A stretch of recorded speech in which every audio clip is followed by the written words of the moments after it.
Dear student, आज हम कक्षा 10वीं गणित का अध्याय 1 वास्तविक संख्या की शुरुआत कर रहे हैं। तो आप हमारे साथ कॉपी कलम लेकर बैठिएगा और नोट भी करते रहिएगा ताकि आपको अच्छे से समझ में आवे। तो चलिए बच्चों, आज शुरू करते हैं। प्यारे बच्चों, आज हम वास्तविक संख्याओं का इंट्रोडक्शन करेंगे। सबसे पहले हम उन बिंदुओं पर फोकस करेंगे जिनकी आवश्यकता हमें कहीं न कहीं किसी न किसी रूप में यहाँ अवश्य होगी, और आप इन बिंदुओं को अपने पिछले क्लास में भी पढ़ लिया होगा। फिर भी हम एक बार आपका रिवीजन करा देते हैं। तो बच्चों, हम सबसे पहले देखेंगे प्राकृतिक संख्या क्या होती है, जिसे हम नेचुरल नंबर बोलते हैं। तो गिनने के प्रयोग में आने वाली संख्याएं, यानी कि गिनती की संख्याएं जो भी होती हैं, उन्हीं को हम क्या बोलते हैं? प्राकृतिक संख्या। मतलब जिन संख्याओं का प्रयोग हम गिनने में करते हैं, जैसे कोई बच्चों का समूह है या साइकिल स्टैंड है, वहाँ की साइकिलों को हमें क्या करना है? गिनना है। तो हम 1 2 3 4 5 इस तरह से यूज करते हैं। तो इस तरह से जहाँ भी गिनती की संख्या प्रयोग की जाती है या गिनने में आने वाली सभी संख्याओं को ही हम क्या कह देते हैं? प्राकृतिक संख्या। और प्राकृतिक संख्या को कैपिटल एन से प्रदर्शित किया जाता है। इसका एग्जाम्पल है 1 2 3 4 5 6 7 डॉट डॉट। अगला है पूर्ण संख्या क्या होती हैं, जिसे होल नंबर्स भी कहा जाता है। अब यदि प्राकृतिक संख्याओं के समूह में यदि हम शून्य को लाकर मिला देते हैं, तो जो समूह हमें प्राप्त होता है उसी समूह को पूर्ण संख्या कहते हैं। जैसे 0 है, 1 2 3 4 5 6 7 डॉट डॉट डॉट। इसे स्मॉल w से प्रदर्शित करते हैं। इस तरह से अगला टॉपिक हमारा आता है पूर्णांक क्या होता है, जिसे इंग्लिश में हम इंटीजर्स बोलते हैं। तो पूर्णांक क्या है? जब पूर्ण संख्याओं को धन या ऋण चिन्हों द्वारा प्रदर्शित किया जाता है, तब उन्हें हम क्या बोलते हैं? पूर्णांक कहते हैं। जैसे -7 -6 -5 0 1 2 3 4। यानी कि जब पूर्ण संख्याओं को हम प्लस या माइनस का चिन्ह लगाकर प्रदर्शित करते हैं, तो उन्हीं को हम क्या बोलते हैं? पूर्णांक बोलते हैं। और पूर्णांक को हम कैपिटल जेड या स्मॉल जेड से प्रदर्शित करते हैं। अगला हमारा होगा परिमेय संख्या क्या होता है। तो परिमेय संख्या का मतलब रैशनल नंबर होता है। और रैशनल नंबर क्या है? तो वे संख्याएं जिनको P/Q के रूप में लिखा जा सकता है, जहां P और Q क्या होंगे? पूर्णांक होते हैं, और Q का मान 0 के बराबर नहीं होना चाहिए।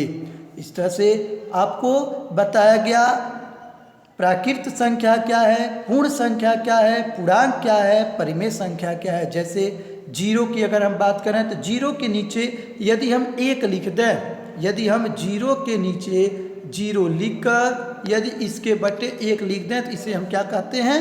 परिमेय संख्या। यानी कि जिन संख्याओं को हम P/Q के रूप में लिखते हैं, उन्हीं संख्याओं को हम क्या कहते हैं? परिमेय संख्या।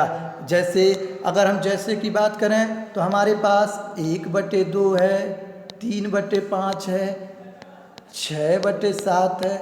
इस तरह की जो भी संख्याएं होती हैं, उन संख्याओं को हम क्या बोलते हैं? परिमेय संख्या बोलते हैं। और परिमेय संख्या को कैपिटल R से प्रदर्शित करते हैं। अगला अपरिमेय संख्या क्या होती है? इरेशनल नंबर क्या होता है? तो बच्चों, वे संख्याएं जो परिमेय संख्या नहीं होती हैं, उन्हीं को हम क्या बोलते हैं? अपरिमेय संख्या। मतलब आप इस तरह भी कह सकते हैं, जो संख्याएं पूर्ण वर्ग संख्या नहीं होती हैं, उनको हम क्या बोलते हैं? परिमेय संख्या बोलते हैं। जैसे अगर हम आपसे पूछें कि ये बताइए 4 जो है, क्या वह परिमेय संख्या है या अपरिमेय संख्या? तो आप देखिए 4 क्या है? 4 एक पूर्ण वर्ग संख्या है और 4 किसका वर्ग है? तो 4 2 का वर्ग होता है। इस तरह जो भी संख्याएं पूर्ण वर्ग संख्या होती हैं वह परिमेय संख्या हो सकती हैं, लेकिन जो संख्याएं पूर्ण वर्ग नहीं होती हैं उन्हें हम अपरिमेय संख्या बोल सकते हैं। जैसे अगर हम पूछें 2 बताइए, 2 क्या है? परिमेय संख्या है या अपरिमेय? तो आप बताएंगे 2 को अगर देखें तो 2 क्या है? 1 है। 2 के नीचे 1 आ सकता है, तो इस तरह से 2 के नीचे 1 लिखकर हम कह सकते हैं 2 एक परिमेय संख्या है। लेकिन अगर यही बात अगर हम आपसे पूछ दें कौड़ी में 2 बताइए क्या है? कौड़ी में 2 बताइए क्या है? यानी कि रूट में 2 परिमेय होगा कि अपरिमेय होगा? तो आप बताएंगे रूट में 2 है, यानी कि 2 को बाहर नहीं निकाल सकते। यानी जिन संख्याओं को रूट से हम बाहर नहीं कर सकते उन संख्याओं को हम क्या बोल सकते हैं? अपरिमेय संख्या बोल सकते हैं। इसलिए यह हमारा अपरिमेय संख्या होगा। फिर आगे इसी तरह अगर √7 की बात करें, √7 तो √7 इसको क्या आप रूट से बाहर कर सकते हैं? नहीं बाहर कर सकते। तो इसलिए यह क्या होंगे? अपरिमेय संख्या होंगे। अगर आपसे पूछ दें √9 के बारे में बताइए, √9 क्या है? तो आप क्या कहेंगे? अपरिमेय? नहीं, अपरिमेय नहीं होगा। 9 को जब हम रूट से बाहर करते हैं तो हमारे पास रिजल्ट निकल के आता है 3, और 3 क्या है? p/q के रूप में, यानी कि 3 के नीचे 1 लेकर लिख दें तो यह एक बन जाता है परिमेय संख्या। तो बच्चों आपको समझ में आया होगा अपरिमेय संख्या क्या है। अब एक बात ध्यान रखिएगा, पाई जो होता है, पाई एक अपरिमेय संख्या है, लेकिन 22/7 परिमेय संख्या है। क्यों? क्योंकि 22/7 p/q के रूप में है, जबकि पाई का मान फिक्स मान नहीं होता है। इस तरह से पाई एक अपरिमेय संख्या है, लेकिन 22/7 परिमेय संख्या है। अब आप ऐसा मत सोचिएगा कि पाई का मान तो 22/7 होता है तो क्यों यह अपरिमेय होगा। तो यह ध्यान में रखिएगा, पाई अपरिमेय है जबकि 22/7 परिमेय संख्या है। अगला हमारा है वास्तविक संख्या, जो कि हमारा चैप्टर भी है। तो वास्तविक संख्या क्या है? परिमेय और अपरिमेय संख्याओं का जो समूह होता है, परिमेय और अपरिमेय संख्याओं के समूह को ही हम क्या बोलते हैं? वास्तविक संख्या। आप पढ़े होंगे सम संख्या, इवेन नंबर क्या होता है। तो वे प्राकृतिक संख्याएं जो 2 से पूरी तरह विभाजित हो जाती हैं उनको हम सम संख्या बोलते हैं। जैसे 2, 4, 6, 8, 10। आगे आता है विषम संख्या। तो विषम संख्या क्या होती हैं? वे प्राकृतिक संख्याएं जो 2 से नहीं विभाजित होती हैं। जैसे 1 है, 3 है, 5 है, 7 है, क्या ये 2 से विभाजित होंगी? नहीं होंगी। अब हम देखते हैं अभाज्य संख्या। तो अभाज्य क्या है? अभाज्य के लिए क्या बोलेंगे? 1 से बड़ी वे प्राकृतिक संख्याएं, ध्यान दीजिएगा, 1 से बड़ी वे प्राकृतिक संख्याएं जो स्वयं और 1 के अतिरिक्त किसी भी प्राकृतिक संख्या से विभाजित नहीं होती हैं, अभाज्य संख्या कहलाती हैं। अब अभाज्य संख्या की जो संख्या है, यानी कि अभाज्य संख्या अगर आपसे पूछा जाए कितने हैं तो आप बताएंगे अनंत। यानी कि अभाज्य संख्याओं की जो संख्या है वो कितनी है? अनंत। और अभाज्य संख्या के बारे में कौन बताया? यूक्लिड नामक गणितज्ञ ने बताया। अभाज्य संख्या का एक प्यारा सा नाम होता है जिसे रूढ़ संख्या भी कहते हैं। क्या कहते हैं? रूढ़ संख्या भी कहते हैं। 1 से लेकर 100 तक के बीच जितने भी अभाज्य संख्याएं हैं नियर अबाउट 24 होंगी। आप काउंट कर लीजिएगा। हमने सबको यहाँ आपको दिखा दिया है कौन कौन है, देख लिख सकते हैं। 2, 3, 5, 7, 11, 13, 17, 19। इस तरह से टोटल सभी प्राकृतिक संख्याओं में से निकाला गया वे संख्याएं हैं जो स्वयं और 1 के अलावा किसी भी प्राकृतिक संख्या से विभाजित नहीं हो सकती। इन्हीं को हम क्या बोलते हैं? अभाज्य संख्या, या तो बोल सकते हैं प्राइम नंबर। अगला टॉपिक है अभाज्य संख्याओं का महत्व क्या है, अभाज्य संख्याओं का आवश्यकता क्या है।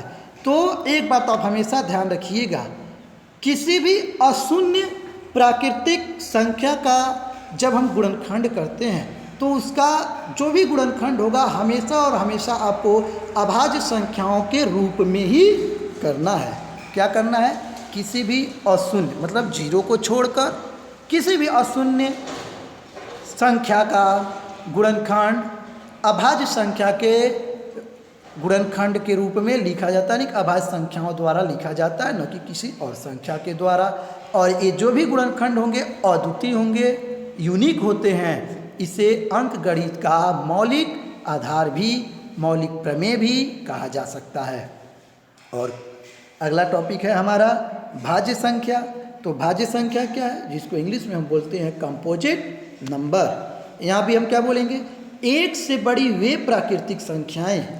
ध्यान दीजिएगा, अभाज्य में और भाज्य में दोनों में एक से बड़ी संख्याएं लेनी है। तो एक से बड़ी वे प्राकृतिक संख्याएं जो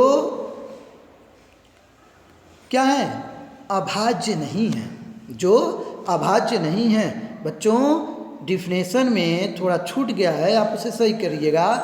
एक से बड़ी वे प्राकृतिक संख्याएं जो, तो यहाँ जो के जगह पे आपको लिखना है अभाज्य। क्या लिखना है? अभाज्य। जो अभाज्य संख्या नहीं है, यानी कि एक से बड़ी वे संख्याएं जो अभाज्य संख्या नहीं है, उन्हें हम क्या बोलते हैं? भाज्य संख्या। या तो आप दूसरे शब्दों में कह सकते हैं ऐसी संख्याएं जो एक और स्वयं के अलावा किसी भी दूसरी प्राकृतिक संख्या से विभाजित हो जाती है, उसी को हम क्या बोलते हैं? भाज्य संख्या। जैसे 4 को अगर लिया जाए तो 1 को छोड़ दीजिए और स्वयं 4 को छोड़ दीजिए। 4 इन दो संख्याओं के अलावा 2 से भी कट सकता है। 6 है, 2 से भी कटेगा, 3 से भी कटेगा। तो इस तरह की वे संख्याएं जो स्वयं को और 1 को छोड़कर किसी भी प्राकृतिक संख्याओं से विभाजित हो जाती हैं, उन्हें हम भाज्य संख्या कहते हैं। और एक विशेष बात ध्यान में रखिएगा, एक अगर आपसे पूछा जाए भाज्य या अभाज्य, तो आपका जवाब होगा एक न तो भाज्य संख्या है और ना ही अभाज्य संख्या है। अब एक वेरी इंपॉर्टेंट हम जान लेते हैं टॉपिक सभाज्य संख्या। शायद आपको नहीं पता होगा, आप जान जाएंगे। को प्राइम नंबर्स इसको बोलते हैं इंग्लिश में। तो सअभाज्य संख्याएं क्या है? ऐसी दो संख्याएं या 2 से अधिक, क्या कहेंगे? ऐसी 2 संख्या या 2 से अधिक संख्या जिनका उभयनिष्ठ अपवर्तक 1 हो। मतलब कहने का मतलब हुआ कि जिनका HCF मतलब महत्तम समापवर्तक क्या हो? 1। वह 2 संख्या हो या 2 से अधिक संख्या, यदि उन सब का मौसा क्या आता है? 1 आता है, तो उन संख्याओं को हम बोलते हैं सभाज्य संख्या। जैसे 2 और 7 की अगर हम बात करें तो 2 और 7 में कॉमन क्या होगा? 1 होगा, क्योंकि 2 का अगर फैक्टर किया जाए तो 1 × 2, 7 को 1 × 7, यानी कि दोनों नंबर्स के फैक्टर में देखा जाए तो 1 क्या है? कॉमन है। इस तरह से हम कह सकते हैं वे 2 संख्या या 2 से अधिक संख्या जिनमें उभयनिष्ठ या जिनका मौसा 1 हो, उसे हम सभाज्य संख्या कहते हैं। 2 3 है, 3 4 है, 4 5 है, 3 5 11 है। तो इस तरह की संख्याओं को हम बोलते हैं सभाज्य संख्या। तो बच्चों यह था हमारे वास्तविक संख्या के चैप्टर का कुछ बेसिक बिंदु। अब हम अगले वीडियो में आपको लेकर आएंगे पहला चैप्टर जो होगा हमारा, उसमें हम बात करेंगे यूक्लिड विभाजन प्रमेय क्या है, यूक्लिड विभाजन एल्गोरिथम क्या है, और यूक्लिड विभाजन प्रमेय या एल्गोरिथम की सहायता से हम किसी भी 2 या 2 से अधिक संख्याओं का HCF मौसा कैसे ज्ञात करेंगे। तब हम अगले वीडियो में आपसे मिलते हैं। तब तक के लिए बाय, और अपनी पढ़ाई अच्छे से आप करते रहिए।